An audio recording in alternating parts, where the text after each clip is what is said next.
Oh, sorry. I should have mentioned too that she did take off her bread. Take it Oink right off. oink. I don't know She's what a- I'm saying. So now we need to envision as a tiny little piglet wearing what looks like a bikini but made out of bread. But it's made of bread.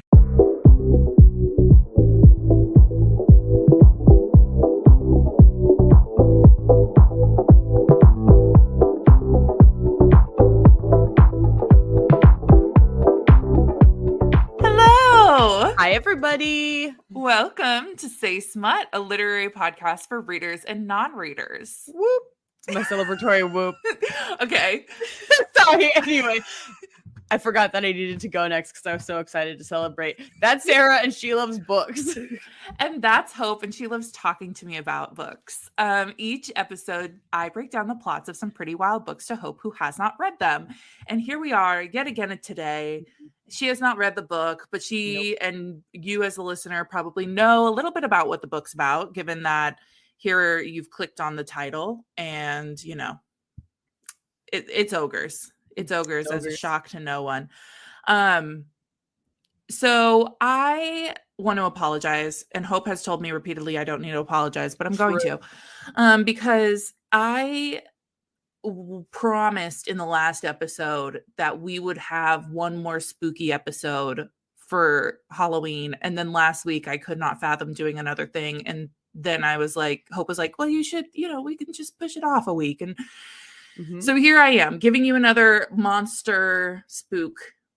It's not really spook. Actually, you're kind of going to be in your feels this episode. Oh man, I did not expect that from the title. Yeah, well, actually, I take that back because there is no getting ogre you, and that's pretty sad. No getting ogre you.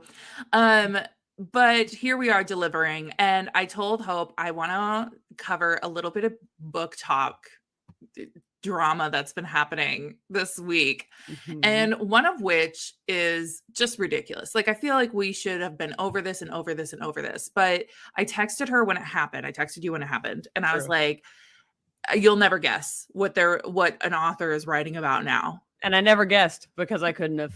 No, and it's not one book, it's not two books, it is 3 books about former KKK members falling in love. And the first one is about a former KKK member who falls in love with a cartel leader's daughter. I just don't know why we're here. I don't know why we're doing this. Just because you can doesn't mean you should. One thing you can count on me for is to not read it because I don't read. So that's good for me. And even if you did read, I'm assuming you would not read this one either. Probably not. But again, it's I don't read in the first place. So it's really a non-issue for me personally. Well, let's skip to the other problem, which is this kind of drama. I don't want to say it's drama, but like this conversation around book releases. So there's a really popular series because it got really popular because it's very similar to another popular series. So it's the idea of, if you like this, you'll like this, right? Sure. So people are very familiar with A Court of Thorns and Roses, ACOTAR. And so Fourth Wing was supposed to be very similar to that. The Fourth Wing, the first book came out, goodness knows how long ago, I don't know. But there was all this rage around it because it was a really beautiful external book. Like, it had sprayed edges with little dragons on the pages, like very well. Yeah. Capitalism popped off. And so and so people were obsessed with it. And then they're like, it's such an easy read, like blah, blah, blah. And then the second book came out today. But what happens, and I've seen this happen so many times, is that a book will be released. It'll be anticipated. People are so excited. And some booksellers, like big booksellers like Barnes and Noble, will be told, you can just put it out whenever you get it. So like maybe they put it out on tables a day early, 2 days early. But something like this, what's so highly anticipated, definitely should be on lock and key, because there might be spoilers. People don't want to like give it away. And plus they have certain contracts with the book publisher to not obviously put it out until a certain Right. time. It's giving like She Who Must Not Be Named's very popular boy wizard series. Abso-freaking-lutely. Mhm. Except for much smaller, but still a big deal. Sure. You know? So anyway, this Fourth Wing, there was a viral video a couple, like 5 days ago, 6 days ago, that somebody posted from a Walmart, I want to say, or a Target, one of the two, and was like, oh my gosh, you know, this store is going to get in so much trouble for putting it out early because the second book, it was the second book. So it like turned into this big fiasco of people running around trying to see if they can get their hands on it early. And again, like I said, sometimes this happens on lower like deal cases, like not as big of publications. Right. They might put it out a day or two early. But these people are going store to store, bookstore to bookstore, and going to like 20 different ones to try and find it. And look, if you want to go play hide and seek, do it. I don't care. You spend your time how you want. Where I get pissed off though is when people are like harassing the sales clerks, like the people who are working, and seeing if they will put it out early. It's like, no. Most they might not even have it. They might not even have it yet, first of all. They might not. They probably would have put it out. They might not have it. Or they might just get paid minimum wage to be around books all day, which would also, like, I'm not shaming their job because like that sounds wonderful, but like they're not paid to cater to you, like, and break a rule for their company for you. Darren is 17 and has worked here for 3 months. And it's not their responsibility to go find books in the book storage and get them out early because you asked them to. Also, you've gone without this book for a few days. You can go a little longer. Respect the process. It's okay. We've all had anticipated releases. We're all excited for the next book to come out. Yes, but that's a part of the fun, right? We lived through Twilight book releases. We did. We all did it. As somebody who showed up at Twilight midnight release parties, as somebody who showed up at Harry Potter midnight release parties, yes, I've been there. That's part of the fun. Yes. And even with this series, a bunch of Barnes and Nobles had like midnight release parties. So I just come back to everyone calm down. Everyone, whether I know there's some hot tea around the actual author, because like some people are mad about, you know, she hasn't made a stance about Israel and whatnot. And I'm not going to get into that. I'm going to say that's your personal choice as a reader if you want to read an author like that or not. But I will say on a topic like releases, calm down. It's okay. It's all right. In the meantime, subscribe to us. Yeah. Listen to some Ogre Smut. Have some hot tea. Munch on a couple cookies. Hot tea while you listen to this hot tea, the hot tea of our podcast. Yeah. So I don't know. I'm just like fired up about it because I'm like, as somebody who's worked retail, as somebody who's worked in the service industry as well, I've dealt with disgruntled customers where you're just thinking like, everybody chill out. This is just capitalism really digging into your psyche right now. Just chill out. Like it's fun to have anticipation, but just it's fine. Anyway, bring it down a notch. Any final thoughts on that? Because I know I just popped off. Somebody give me a podium. Somebody take her away from the podium. It's been a minute. No, I have no final thoughts. I don't like working in customer service directly, and I don't like annoying people. So don't be annoying people to people who have the worst job. Yeah. Yeah. They're just people. Just people. People are people. Well, we're going to pop into our story now. As a way to relax you guys, because we will get into our feelings in this one. I was surprised how in my feels I was. So a little bit of content warning. There's obviously sexual content. We've got quote unquote kidnapping. Is it kidnapping? Probably not. It's not this kidnapping. It's just moving somebody from one location to another while they were injured and they didn't know. And it's not like the stereotypical kidnapping that you would think.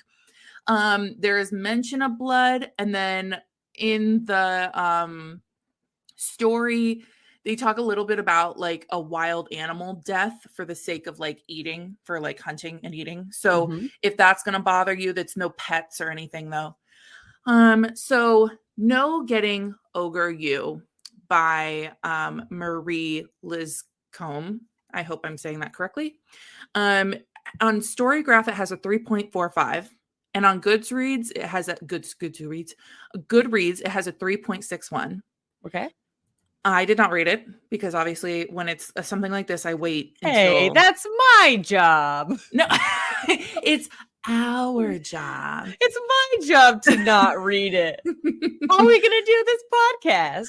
Well, we'll get to the ratings. And again, I kept on questioning the diversity aspect of this too, where I'm like, I think we're going to face that same problem with anything's monster smut, especially when it's so short that there's no descriptions of the people. Right. It leaves it up to your imagination. I will say the woman in this case is white. Like he makes a point of talking about her pink skin, like a very light skin, and she also has like reddish hair. So like we can kind of surmise that she is a white woman. Or a little pig.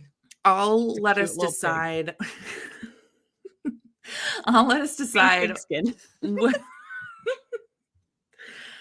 whether we want to go down that route. Sure. But a little bit about the author.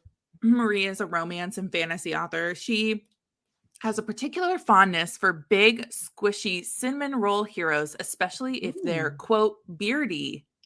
And after looking at some of the covers of her other books, every single one of the men have beards on them. Nice. So, I mean, we love a good typecast.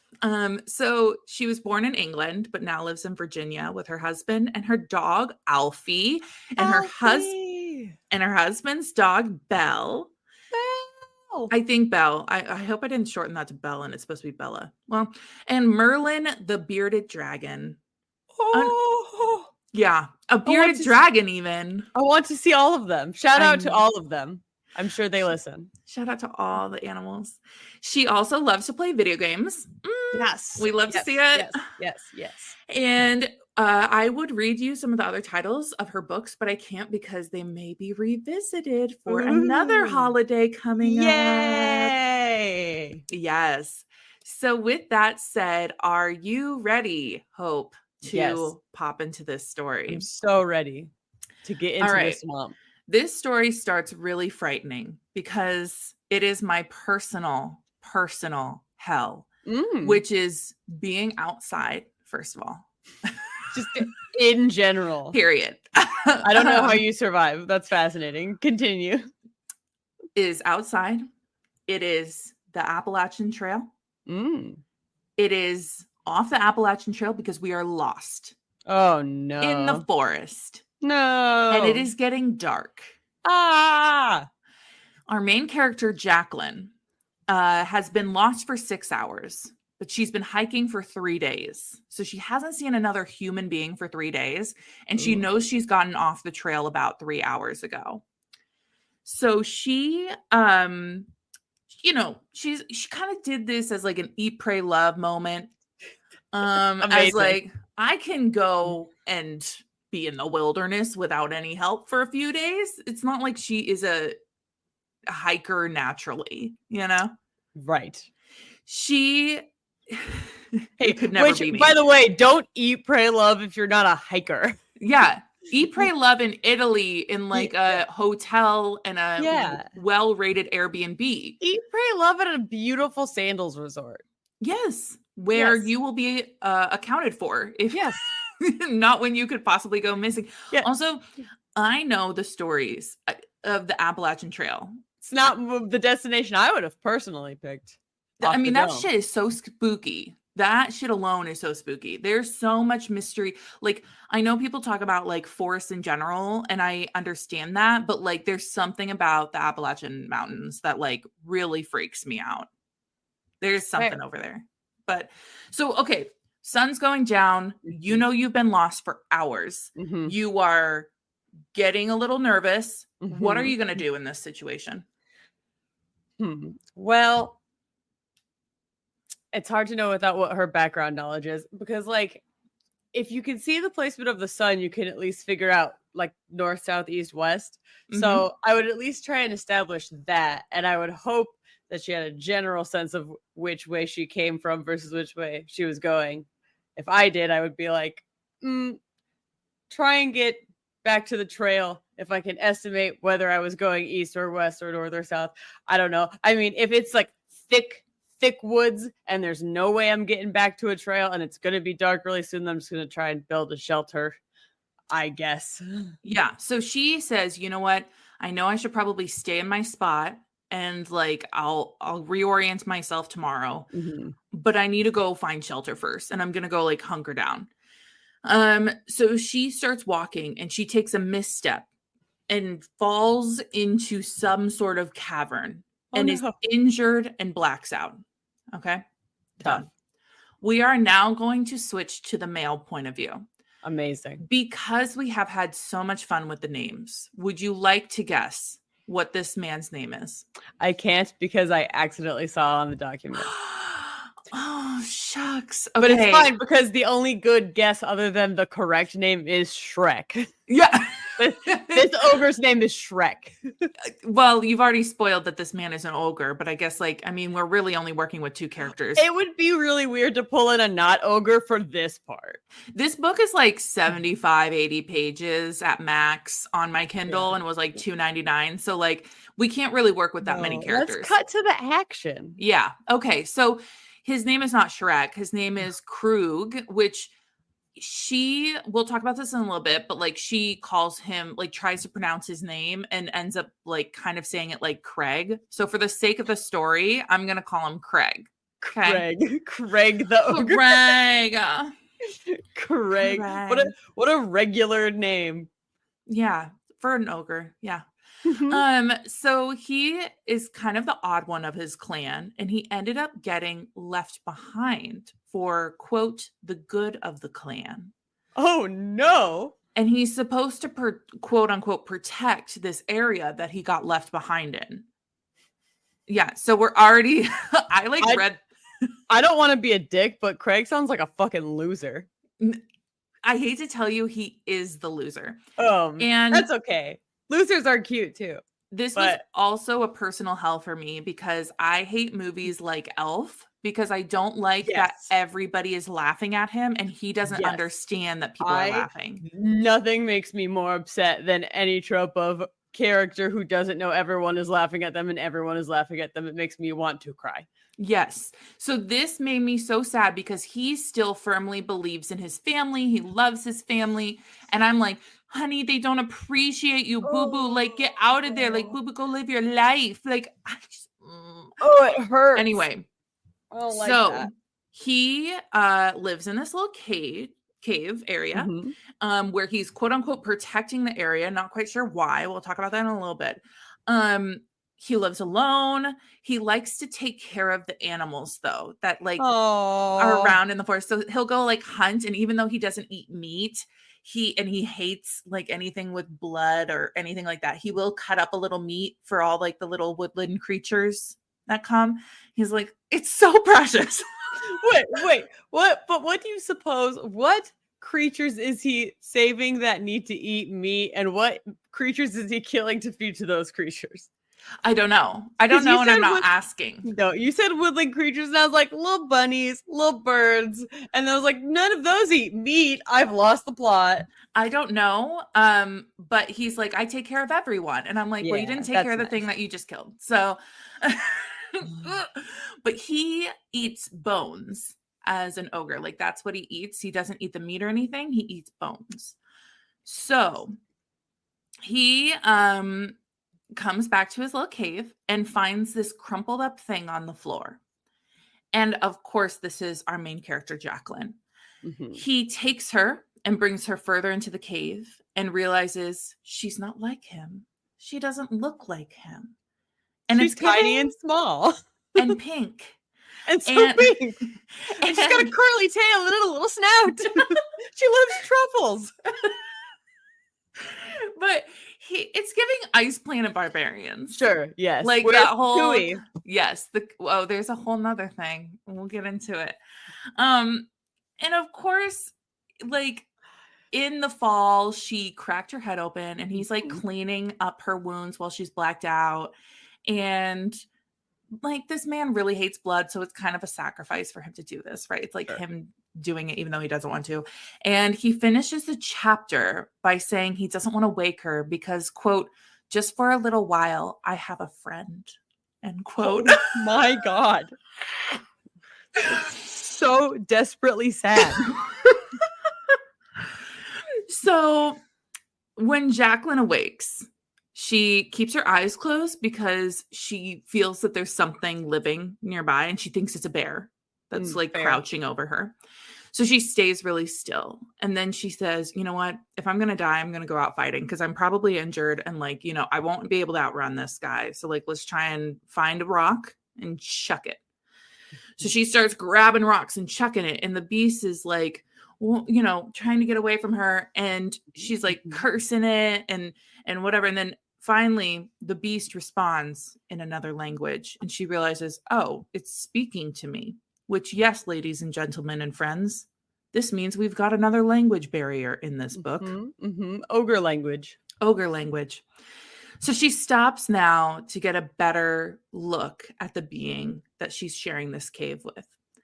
And he is, in fact, an ogre. And before I give him or give his description, will you please tell us a little bit about ogres? Yes. Welcome to my report. It is called Ogres Are Shrexy, a history, or the Shrek's appeal of ogres, whichever one you prefer. I like the second one, preferably. Thank you. Let's get our Shrek's appeal on. Now, before we start, I know what you are all wondering. Did Hope watch Shrek while doing this research? Yes. Thank you for asking. I did watch Shrek while doing this research, and it still slaps. I'm so glad that you took this so seriously. I did. I'm not even gonna lie to you. I was continuing to watch it right before we started the podcast. Amazing.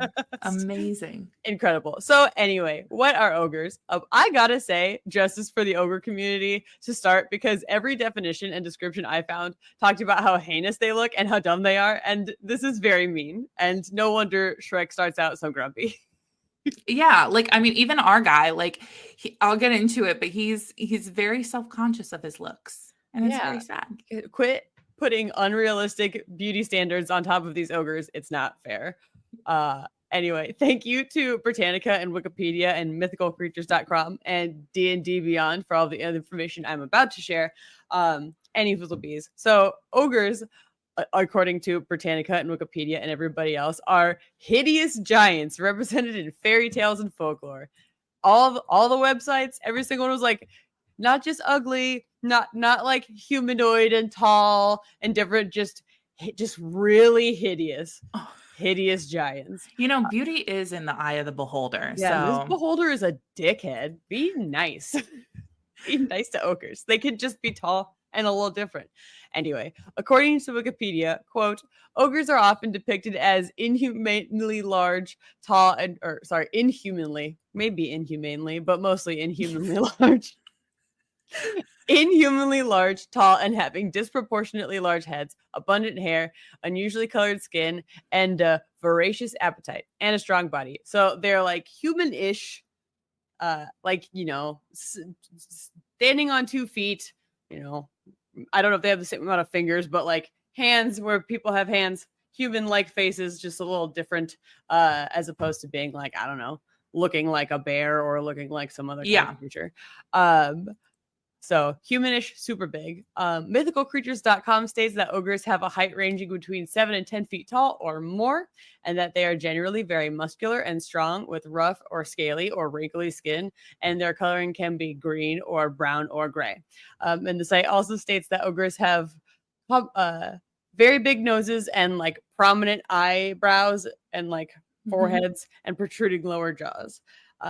So that's like general description, or forget I said any of that. Just picture Shrek the entire time that I'm telling you this, and that's also fine. Yeah, I think you're following a very solid script. It's not unlike Shrek. Ogres are said to eat people, particularly babies and kids, per Wikipedia. Which yikes. I think so.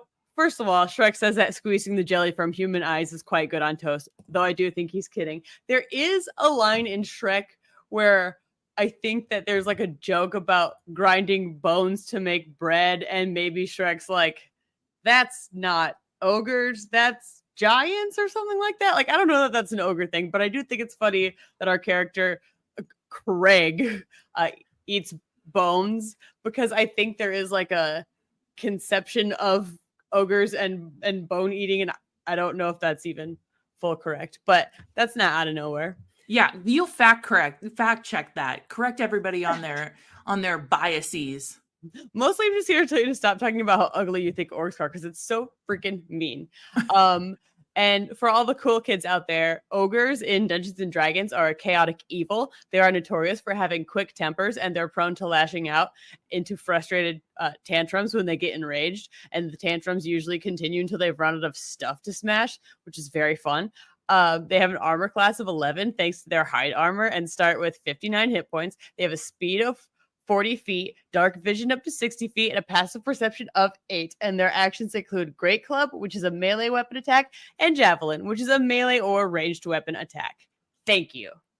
You're welcome. I will now dive into a quick history. Any questions about Dungeons and Dragons? I can't answer them. I am so happy, though, that you included that in your research. Thank you.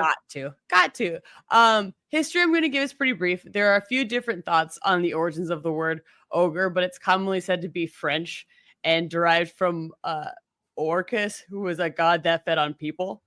One of the earliest mentions of ogres was by French. Oh, I'm going to apologize in advance, but by a French poet whose name may be pronounced like Chrétien de Troyes. You know what? You convinced me. Thank you. They wrote a verse called Percival, the Story of the Grail. There is a French name for that, and I'm not even going to try and pronounce it. Just go with the English version that I gave you. I would have destroyed it if I tried to call it by its French name. But the translated verse goes as follows. It says, "And it is written that he will come again to all the realms of," what I'm assuming is pronounced logers, because that's what it looks like, but I don't know. I'm sorry. Which was formerly a land of ogres, and destroy them with that lance. And ogres in this case, Wikipedia said, refers to inhabitants of Britain prior to human settlement. So like ogres are natural to that area, I guess. And then humans came along and they're like, these ogres. Oh no.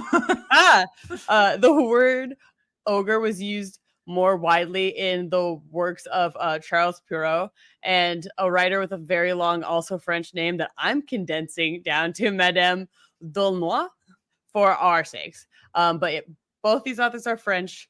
Both lived in the 16th and 17th centuries. Perrault is famous for writing all kinds of fairy tales like A Sleeping Beauty and Puss in Boots and Cinderella and Little Red Riding Hood, and had ogres in his works, but both of these authors did in the time.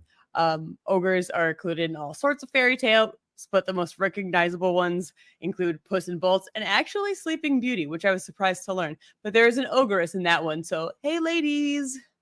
Original Sleeping Beauty's got an ogress, and I think that's one of the first times there's a lady ogre. We love representation. We love an empowered ogress. I don't know what role she played in Sleeping Beauty because it was edited from the Disney version, but go off anyway. Really interesting. Okay. Yeah, I don't think there's any ogresses in there.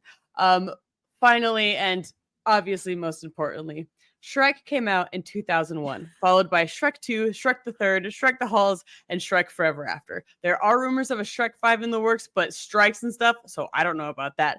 The movie is actually based on a character in William Steig's 1990 picture book, which is also called Shrek, but with an exclamation point. And last but not least, my favorite ogre is Bad Bunny, dressed up as Shrek for Saturday Night Live. Thank you for coming to my Shrek Talk. Bad Bunny can call me. I loved that. I mean, I always love your reports, but like that had the whole scope of every type of ogre concept. We got D&D. Yes. We got French history. We got fairy tales. Yeah, fairy tales. Shrek. We got Bad Bunny. Oh my gosh. It was everything I could ask for and more, and then more on top of that. It was the oldest references with references from like 2 weeks ago, and everyone's welcome. We hit all age ranges, whether you're 2,000 years old or you're 2 years old. There's something for everybody on Say Smut, a literary podcast. Tell your friends. But maybe not everyone, because this is an explicit podcast, so maybe not like children. Maybe not for kids. Maybe not for kids. So please tell us what Craig actually looks like, but just know in my head he looks like Bad Bunny dressed as Shrek. Okay, so that's what you're going with. That is 100,000,000% what I'm going with. Okay, well, Craig has 2 enormous feet, and think like 10 times the size of her feet. I thought you were gonna say size 10, and I was like, that's the size of my foot. I know, I was about to be like, as a size 11, I'm a petite girl. I am an ogre. Continue. He is more than 10 feet tall. Mm-hmm. He's as wide as a king size bed. Wow. Okay, that's wide. His head is almost as big as her whole torso. His skin is dark green. And I'm going to read this next quote directly. Mm-hmm. Quote, he's a big boy with a big round stomach, which hangs over the hem of his shorts. We love plus size rep. We do. As a plus size girly. Mm-hmm. He's got 2 tusks about the size of her thumbs protruding from his lower jaw, poking out kind of over his lip, you know? He also has 2 spiraling black horns on his head.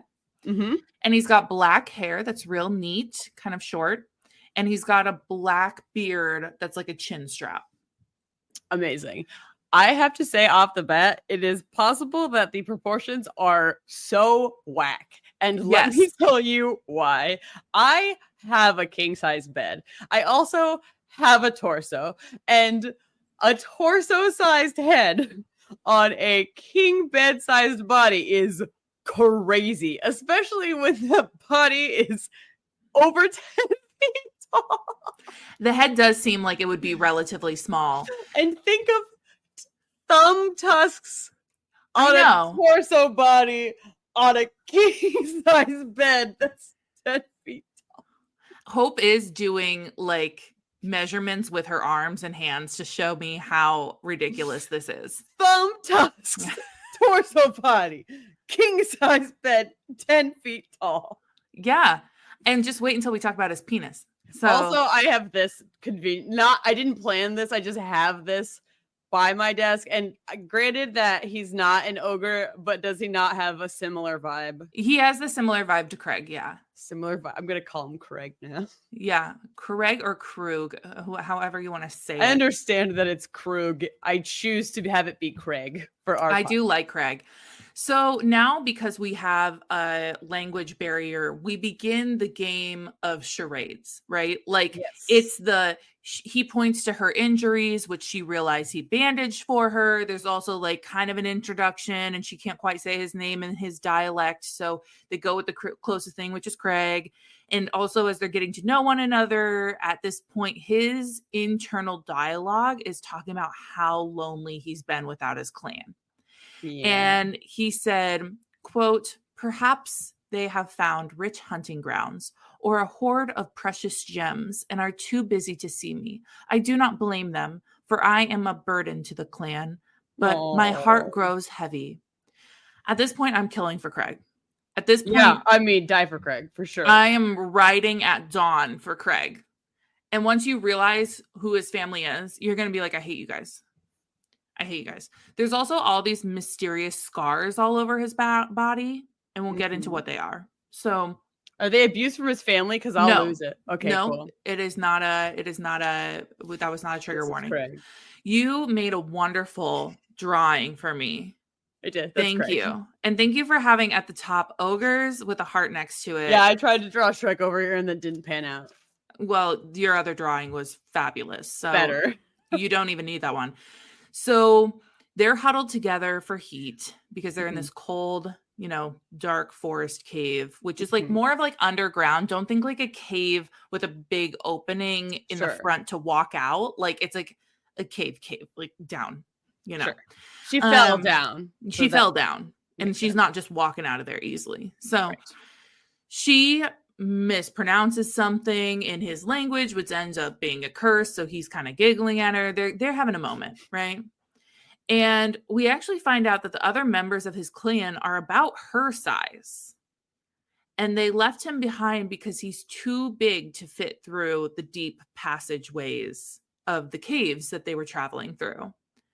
Hmm. So you're kind of like, and so they kind of told him, like, you're going to protect this area. You're going to stay and protect this area. And he's like, okay, but are you coming back for me? And they're like, TBD. Like, But yeah, totally. Bye, Craig. yeah, bye, Craig. So that's kind of a mystery. So this conversation flips so fast from thing to thing because they're not talking the same language. And she starts touching the curve of his horn, and that feeling goes straight to his penis. Sure. And I just think, like, horns, we all kind of know what the feeling of a horn is. Like, Yeah. there's not much nerve in there, to my knowledge. I'm not an expert. I don't know. I can't know. I'm just surprised that it would have that much of an effect, right? Yeah, maybe it's like when you poke a belly button and have to pee. Oh, I'm sorry, what? Yeah, if you like poke your belly button in a weird spot, it kind of makes you feel like you have to pee. Oh. Maybe it's like that kind of a sensation. I had no clue this was a thing. Oh, yeah, it is. If you shove your finger right in there, eventually you hit like a weird nerve and it kind of makes you feel like you have to pee. It's not just a me thing. You can do that to people and yourself. Well, don't do it to other people. We're not. Don't do it to other people. Don't just shove your finger in other people's belly buttons. To say I've witnessed it happen also in other people, so I know it's not just a me problem. You just go around watching for people's reactions. I can't explicitly remember a time where there was a relevant reason to have this come up, but there has been because I know this fact to be true. I'm so glad that we know this now. You're welcome. So meanwhile, in Jacqueline's internal dialogue, she keeps calling him her big boy monster. Which this is very fast endearment. She grabs a jug of water, which is way too heavy because everything is meant for his size, not her size, and dumps it all over her. So, oops. Oh, her no. clothes are all wet. And I was only wearing a white t-shirt with no bra. And Jessica Simpson cut off jeans. I had really hot boots on top of a car. Oh, no. Yeah. Like, oops, now I have to get out of these wet clothes because we're in a cold, damp cave and I need to warm up because I'm a pink little piggy human. I'm a small piglet. And I'm very cold. And so he is like, oh no, I need to go find her something smaller to drink out of. And so he goes and finds a little rat skull that he that he had cleaned out. And it is like, it reminds me of like our last episode when he was like bleaching skulls for her. Yeah. And, like, here's your skull. Why is each book connecting to one another? A garden of skulls. And so he gives her this to drink out of, but when he comes back, she's only in her underwear.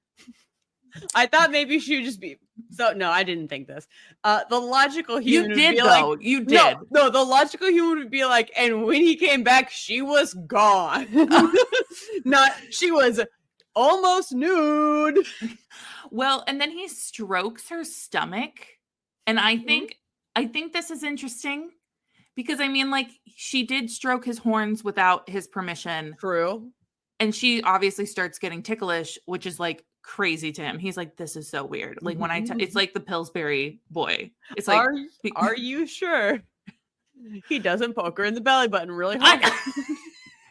No, I am absolutely sure there's no belly button touching. Just checking.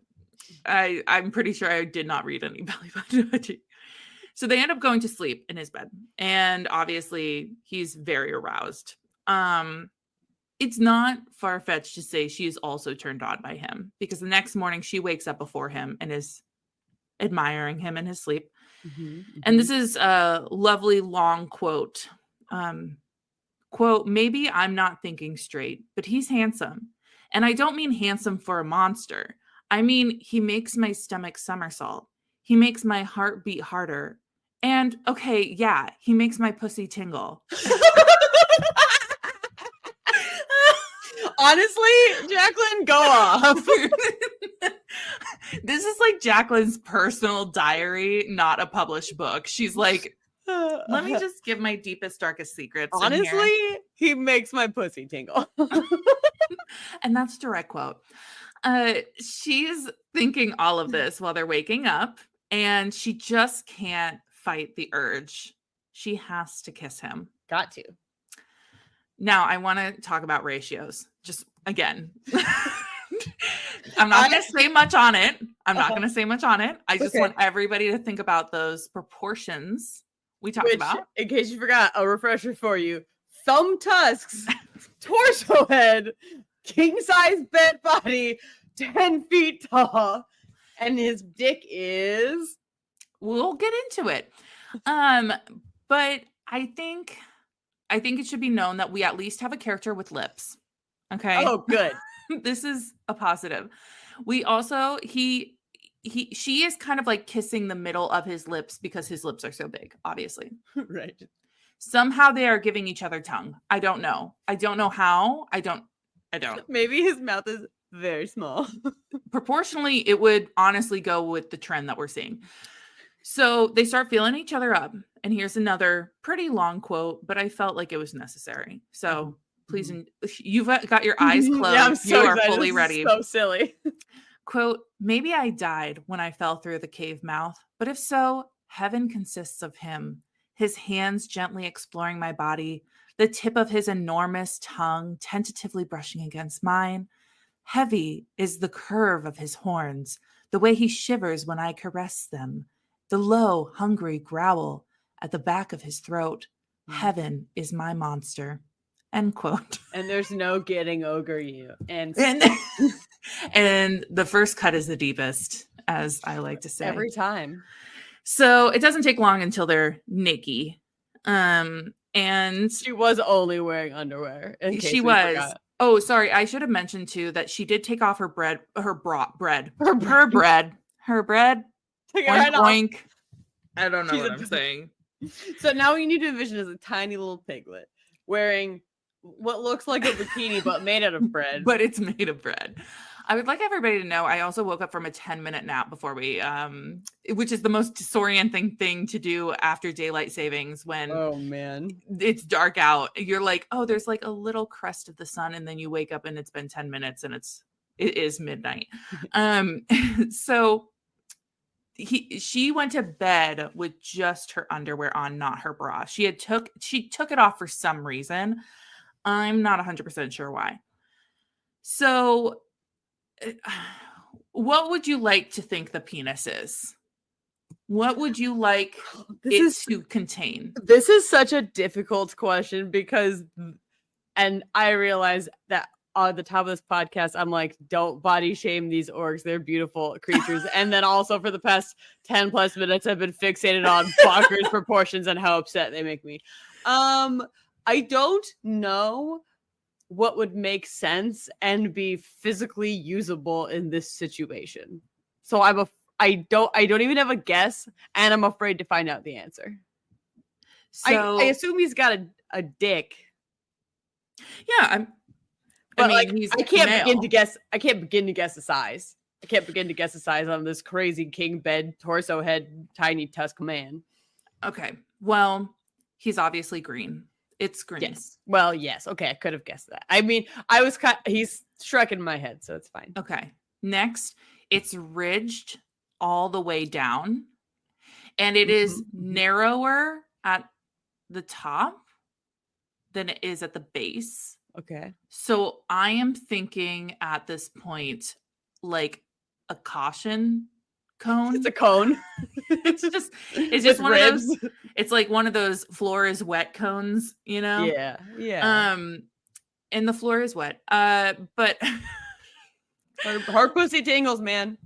So it's ridged, it's like a cone, and instead of a spur this time, we have what is called a sucker. And it is a suction cup. Is it that above? Aligns? Yep. Yeah. That aligns exactly where you think it's going to align. Okay? I enjoy the trend of male anatomy to fit a cisgender female anatomy. Although, obviously, for the sake of diversity, we could use more anatomy to fit other anatomy than that. That's true. But monsters made for women in whatever concept. She is like, quote, curiosity might kill the cat, but what a way to die, end quote. Oh my God. The quotes are incredible.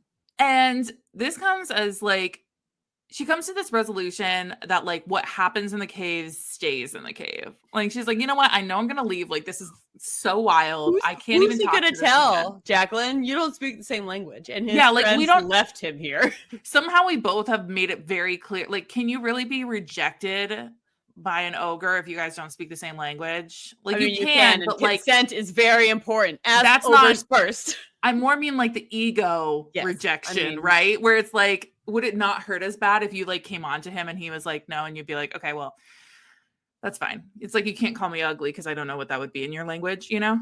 That's true. I don't know. Anyway, so she gets on top because she's under the mentality that it will work better that way, which most people also agree. So also this ogre is a virgin. She doesn't know that, but he is like, you know, this is like, I hope I'm doing this right. I find that unsurprising. Yeah, this poor boy, you know, he's a lonely boy. We'll get into it. So I just wrote here, be easy on his gentle soul, Jacqueline. Be easy on his poor gentle soul. Do not hurt this ogre. I will be upset. I hope he's so bad. So I should also mention now that he has interpreted the word fuck as honor. So he's like now telling her fuck because he thinks that in his culture, it is a great honor to be chosen by a woman to be bedded.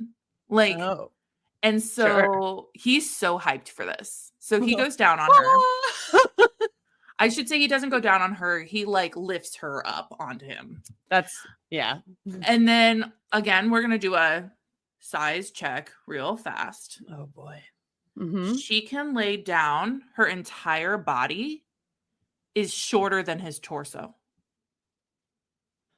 Well, I mean, her entire body would have to be shorter than his torso because his torso is a king-size bed. Yes. I just want everybody mentally picturing that. Picture yourself laying in a king-size bed. It's the same. Before he somehow gets going to penetrate her, he does get her consent through this language barrier. Not quite sure. A lot of pointing, nodding. I don't need an explanation. It's still sexy to ask for consent in a language you don't understand. Absolutely. But somehow we did it. She puts it together that he really likes her touching his horns. So she starts licking him. And he enters her. And again, I cannot stop thinking about the traffic cone concept. Sure. She quickly finishes a second time. And I'm struggling to understand how she has not been split in half. That's honestly. True. Honestly, if we're talking proportions. I will say that the suction cup does exactly what you think it does.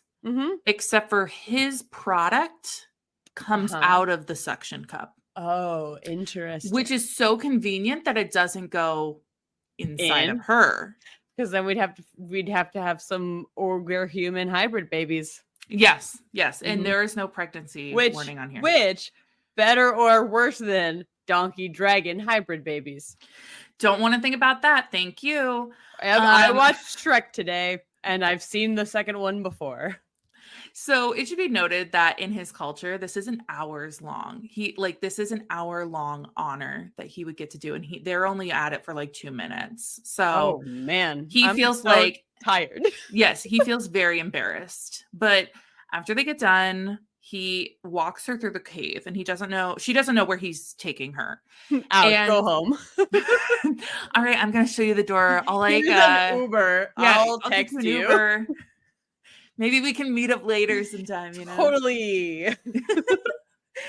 So she realizes that he has a hard time scraping through these areas and his shoulders and stuff get caught on the stone because he's so big. Like he can't fit through the cave.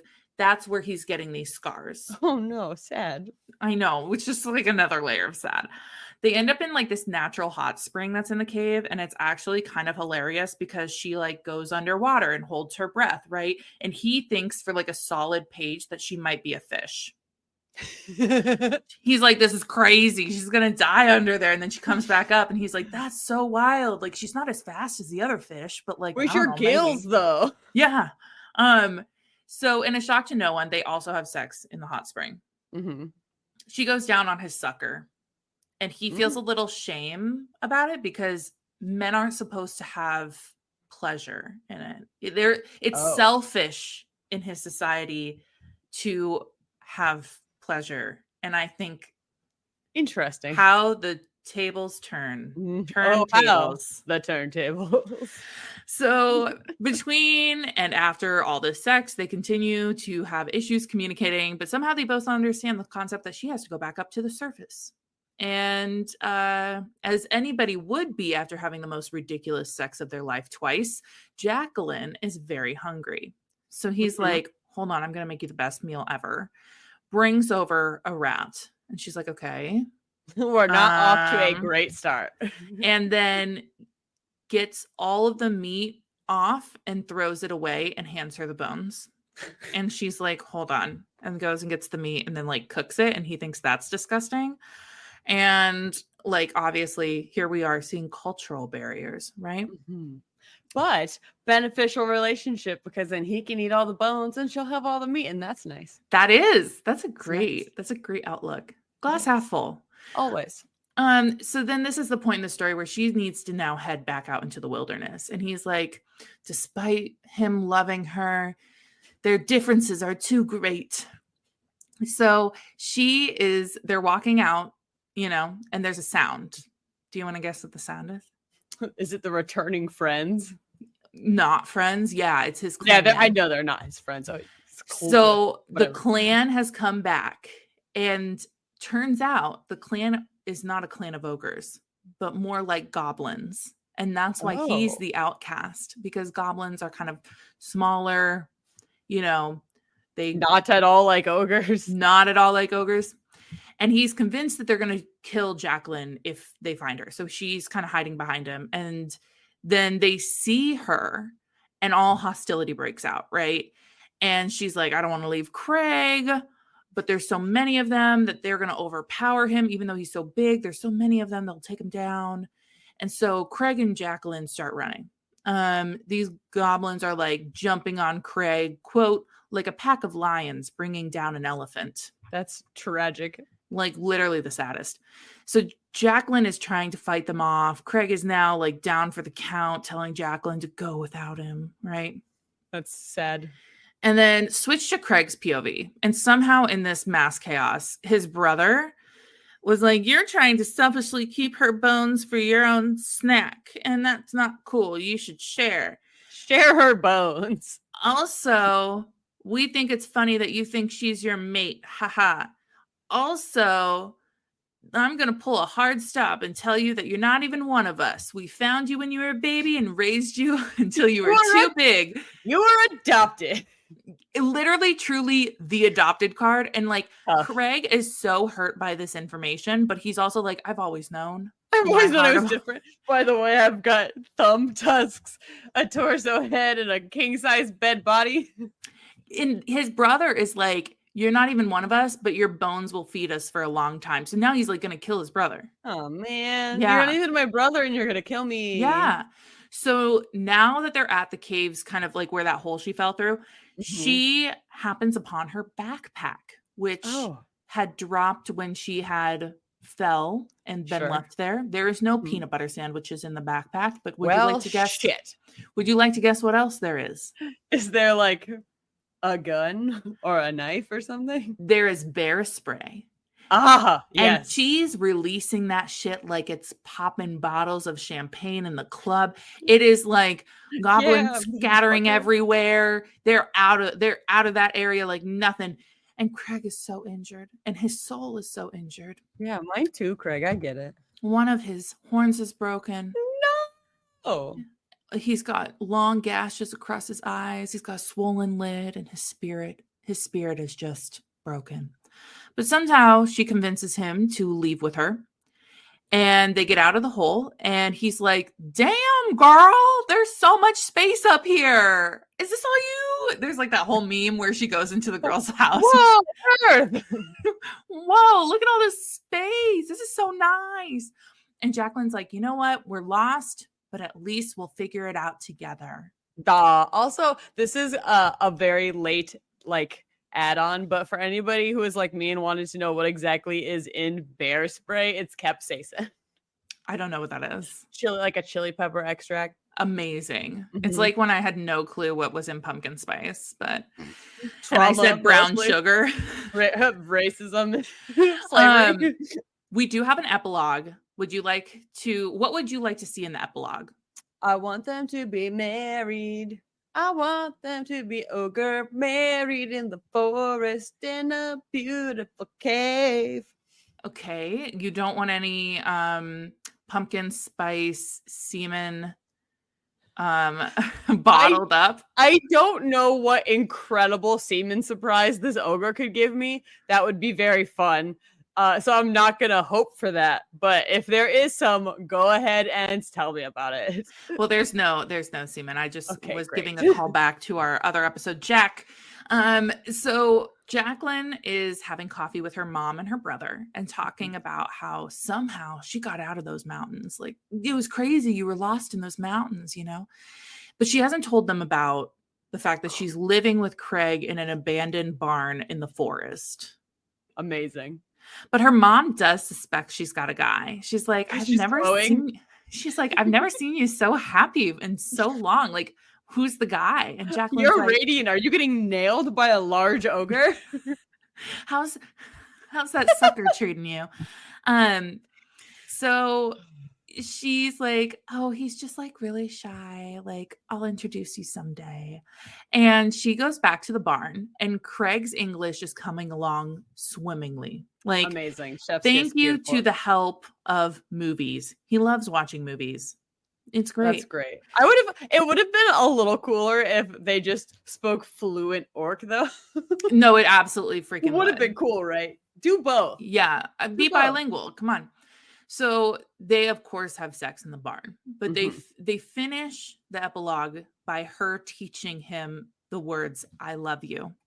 So that was very sweet. So you can stop yelling "fuck" at each other. Yeah.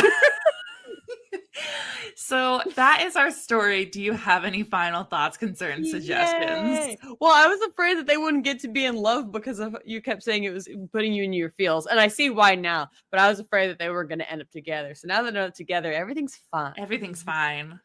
He's just being hidden away in a barn because she's ashamed of it. No, I'm just kidding. I can't wait for him to meet the family. I know. His body is crazy. His body is crazy. His body is a wonderland. Body's Show you. Okay, are we even gonna do diversity? I feel like I can't. I don't know. It becomes hard with creatures. Yeah, it does. Okay, so what are you going to give our plot? I know that it's silly that my streak has been so high, but I'm having so much fun. And there's a lot of plot going on. So I'm going to give it full marks. I love this book. 5? You're giving it a 5? I love this book. I am giving it a 3.5. My complaint is like the family became, like the clan coming back became the plot at the very end. Like I wish we had that a little sooner. It's not what we were here for. No. You're lucky there was plot at all.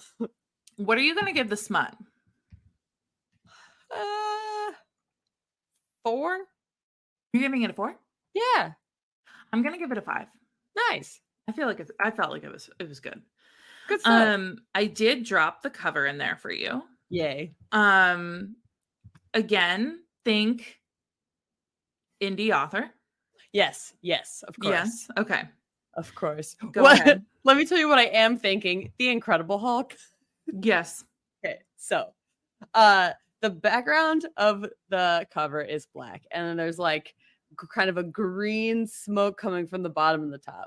And from the top is reaching truly an Incredible Hulk hand that is green, just an all green hand. And then reaching up from the bottom is a human hand, not a pig foot. For those of you who thought it maybe was a pig with pink skin. Anyway, so this is Marie Lipscomb writing as ML Eliza. And it says no getting ogre you. And the no getting and you are in like a swirly font, but the ogre is like in a big ogre font. It is an ogre font. Yeah. What are you going to give this? Because I'm giving it a 3. I was going to give it a 3 too. I'm so glad we're on the same page. It could be giving more, but I also understand. In the reprint, we will pay for the rights to use Bad Bunny dressed as Shrek, and it would just be Bad Bunny dressed as Shrek, but with a mattress for a body. So I ended up at about 77%. You ended up at an 80%. This was a high marks for us. Yes. What is our say smut moment? I mean, I think this could have been weirder. Yeah. I think this could have been weirder. I was surprised a little bit when his tusks connected to his penis, but it wasn't that weird. Wait, his what connection? His little horn, the horn to peen connection. I thought that was really interesting. This wasn't like a what? Like, that's a crazy thing to put in a book moment. But what my favorite thing was when Jacqueline was talking about how he makes her pussy tingle. That's fucking funny. That was hilarious. Yes. That was just hilarious. So sometimes my what the smut is just the most hilarious thing that happened. And that was, for me, the most hilarious thing that happened. I think we are unified in our agreement that the proportions were ridiculous. The proportions were a donk, yeah. But I will say my what the smut moment that I literally was like, I think I read it and I said out loud to absolutely no one but my cat, "Are you serious right now?" Like, I was like, "What?" It was when his little sucker thing, his little sucker came, was how his product came out. Yes. I mean, I don't know the opposing ogre gender's anatomy to know if that makes sense. It might make perfect sense. I don't think it does, because I think he made it very clear. Like, I guess he's a virgin and he says he's never seen a woman, like a female ogre in that way. But I don't know. I thought that was just like I wasn't expecting. I understood what the sucker did. I didn't understand all of what the sucker did. What I envision it to look like is like the tied end of a balloon. I did too. I'm so glad we're unified on that. That's what I've been envisioning the whole time. It's just like the whole end of it. It's been a little disruptive to my imagination to view it that way. Especially when something had to come out of presumably the middle of it. I was like, that's really the only thing I can picture. Exactly. I'm so glad we haven't even read the balloon book. We haven't. I am holding on to that. I want to hold on to it until you forget. So then I will never forget, but great. Well, that is our book. You can find us, if you so choose, on TikTok, Instagram, and Twitter at Say Smut Podcast. Additionally, we would love to hear your book recommendations. Send those our way via email at saysmutpodcast@gmail.com. Also, you can give us a rating. I mean, don't be mean just to be mean, but like do it to be like, constructive criticism. So we would love for you to do that. But otherwise, we had a wonderful time. And, in the mornings, we might make waffles. Yeah. But other than that, we hope you guys have a great rest of your day. We love you, ogres. Every single beautiful onion layer. Goodbye. Bye.